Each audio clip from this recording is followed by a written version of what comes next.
Department లో integration గాని effective coordination గాని దాన్ని ఎగ్జిక్యూషన్ చేయాల్సిన బాధ్యత మన మీద అందరి మీద ఉంది.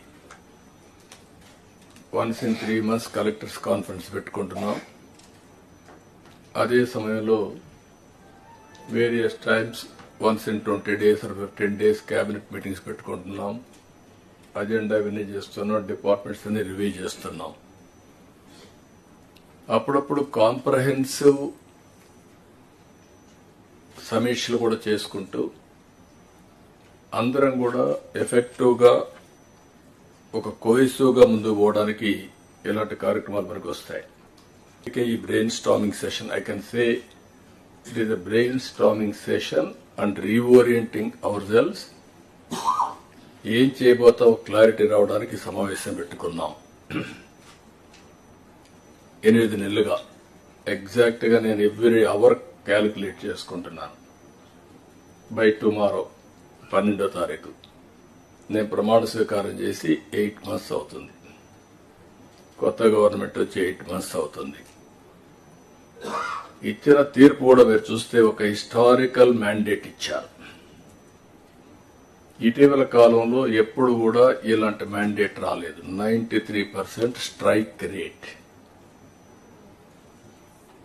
93% స్ట్రైక్ రేట్ వచ్చిందంటే ఇక్కడుండే all of us including secretaries గడిచిన 5 సంవత్సరాల పరిపాలన ప్రజలు యాక్సెప్ట్ చేయలేదు.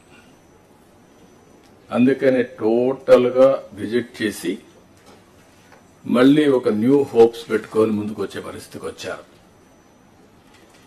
అయితే డిఫరెంట్ టైమ్స్ డిఫరెంట్ ఛాలెంజెస్ ఉన్నాయి, కానీ ఇన్ని ఛాలెంజెస్ ఎప్పుడూ రాలేదు. ఒక పక్కన మొరేల్ ఆఫ్ ది ఆఫీసర్స్, ఇంకో పక్క some of the departments are defunct, some of the programmes are deride. Government of India నుంచి మనం గుర్తుపెట్టుకోవాల్సింది ఎప్పుడు కూడా సెంటర్ స్టేట్ రెండు కూడా 3 గవర్నమెంట్లు ఉంటాయి. Local self government, state government, central government. Central government వాళ్ళ ప్రోగ్రామ్స్ వాళ్ళు కన్సీవ్ చేస్తారు. స్టేట్ గవర్నమెంట్ మన ప్రోగ్రామ్స్ చేస్తాం. సెంట్రల్ గవర్నమెంట్ ప్రోగ్రామ్స్ అనుసంధానం చేసుకుంటాం. దగ్గర 90 సెంట్రలీ స్పాన్సర్ స్కీమ్స్ ఉంటే టోటల్ గా అన్ని కూడా డిఫంక్ట్ అయిపోయాయి. ఫండ్స్ డైవర్ట్ చేసే పరిస్థితికి వచ్చారు. వీటన్నింటిపైన మనం ఒక 7 వైట్ పేపర్స్ అన్ని పబ్లిసైజ్ చేశాం.